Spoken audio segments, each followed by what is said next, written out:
What's up? Welcome back. I'm George, and today we're talking about one of the most important decisions you make planning your model railroad here on the Model Railroad Show.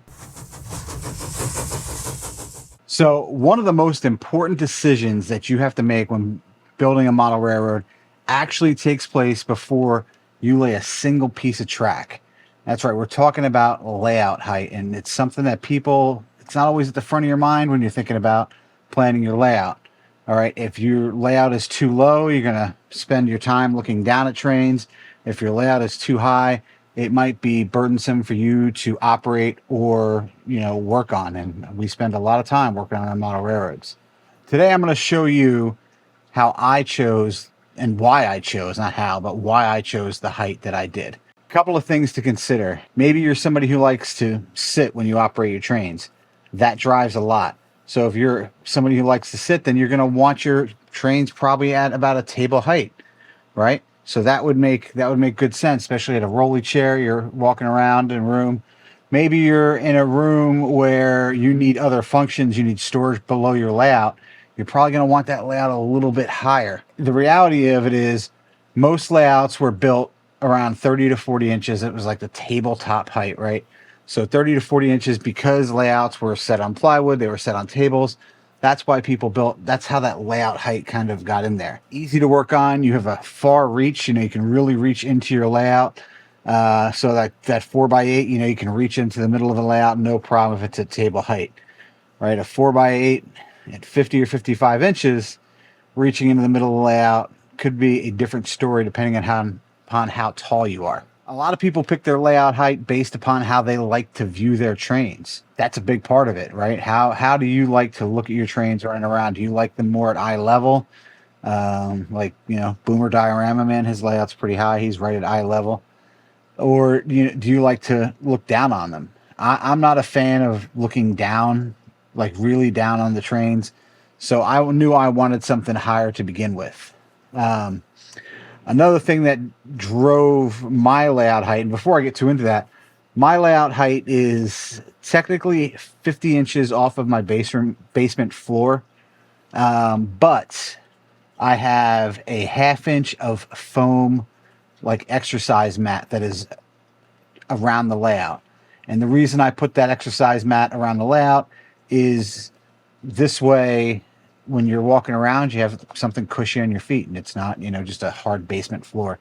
So I really enjoy it. I'll leave a link to the exercise mats down below on Amazon. I didn't buy mine on Amazon. I bought mine at the Costco. But the same ones, and you can take a look. And if you're a Costco or BJ's member, sometimes they carry them. So I have that all around the bottom of my layout. I really like it. You can change it. It locks together. It's not a permanent thing. So really cool. So that makes my layout 49.5 inches off of the ground. And then your track head's like about a 1/4 inch above that for your, whatever your base, layer is. The reason I chose that layout height is because I knew I was going to be down here walking around, working on the layout. I've spent my, entire career basically in healthcare wearing lead. My back isn't the best.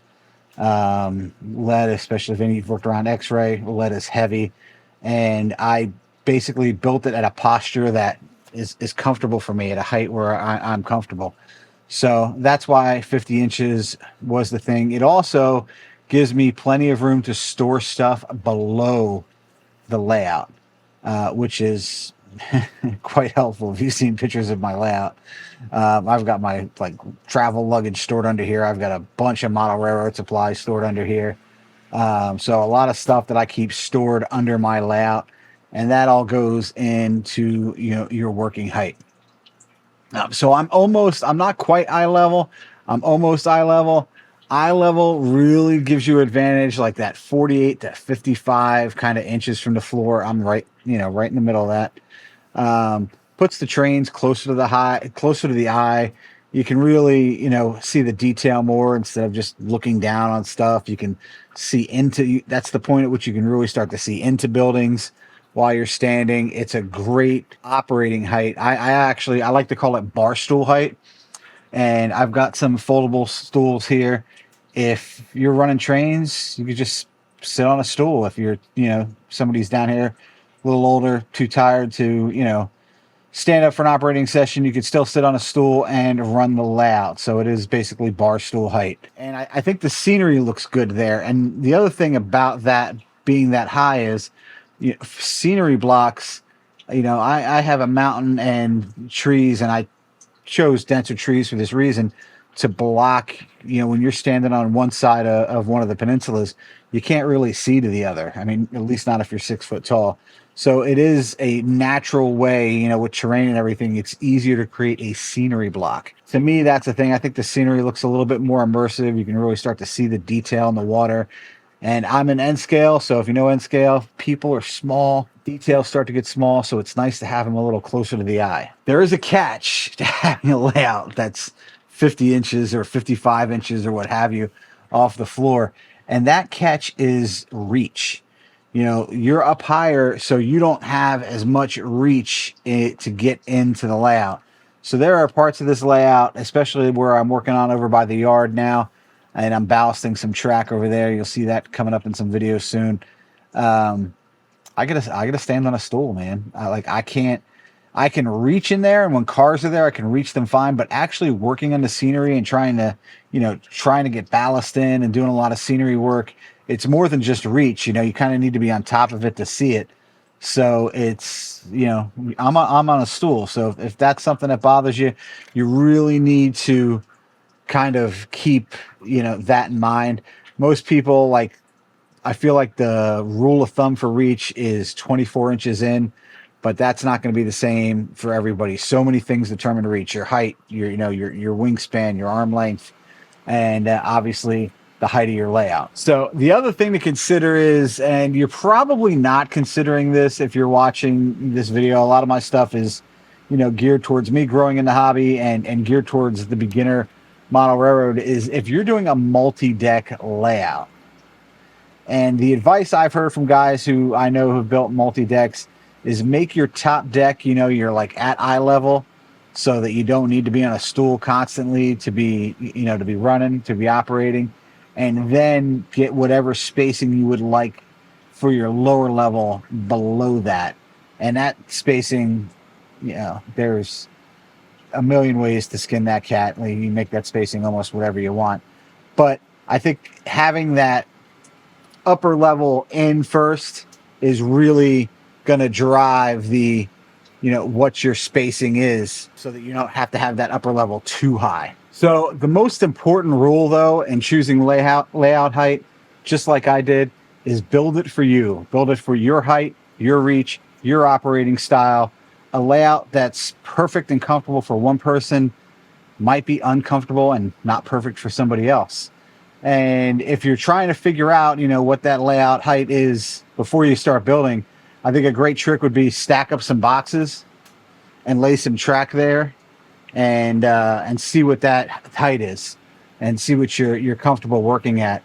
Or maybe even if you've built a module, stack up some boxes and lay that module on top for your height. Because remember, there's a few things you need to account for. One, especially if you're building a freestanding layout that's on the floor, you might need to level it out a little bit. All right, so you need to account to have some leveling feet on the bottom of your benchwork. And then you need to account for, when you build your benchwork, the foam that you're going to have on the benchwork, and then all the way up to your track height. So you have a few variables there that you need to kind of take into consideration to end up at the desired height you want. Okay, because what can happen is, say you pick a height and you build your benchwork for that height. Well, then maybe you're using 2-inch foam. That's going to put you 2 inches higher. It's actually going to put you 2 1/4 because you have your road bed, depending on what type of road bed you're using, right? Depending on what scale you're working in, is going to depend the height of that, the height of that road bed.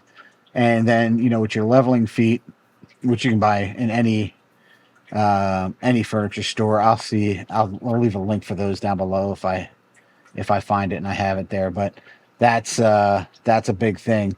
And then you can, if you have your boxes stacked up, you get some books and kind of redefine it, figure out where exactly you want the height.